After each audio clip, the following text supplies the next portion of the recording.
Marcy! So for today's video, tara magluto ng orange chicken. Ulam na parang pang-restaurant. Ayan. So dito, gagamit lang tayo ng chicken breast. Tapos ihiwa-hiwain lang natin na maliliit. Tapos lalagyan na natin ng 3 tablespoon ng cornstarch.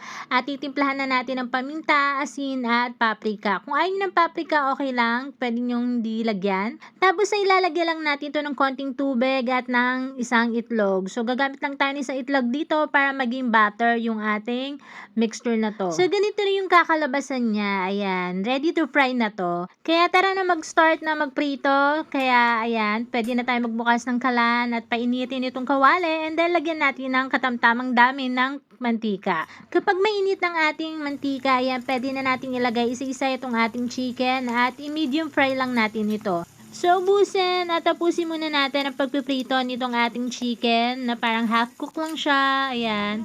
And then, ayan, luto na yung unang batch na ating chicken. Pwede na natin hanguin. So, punto na to na naiprito na natin lahat ng ating mga manok. Ayan, isali na natin lahat dito sa isang kawali. Tapos, double fry na natin to para maging crispy and mag-golden brown itong ating chicken. Ayan. At after nga na ilang minuto mga Marcy, ayan, tignan nyo naman, ang ganda-ganda ng kulay ng ating chicken. Crispy na crispy. Ayan. After nga natin maiprito lahat ng chicken mga Marcy, set aside muna natin ito at dito naman tayo sa paggawa ng ating sauce. Bali sa paggawa ng sauce mga Marcy, tansyahan lang ako. So sa isang lalagyan, magdadgad tayo ng konting luya, konting bawang, tapos kakailanganin din natin ng orange juice at orange zest. Ayan, yung balat ng ating orange. Tapos, kailangan din natin maglagay ng toyo, konting asukal, tapos na rice vinegar. Pero kung wala kayong rice vinegar mga Marcy, okay lang yung ordinary na suka. Konting-konti lang nun, tapos ng ketchup. Kapag okay na mga Marcy, lagyan na natin ito sa ating kawali. Tapos nga pala, kakailanganin din natin dito ng konting slurry o yung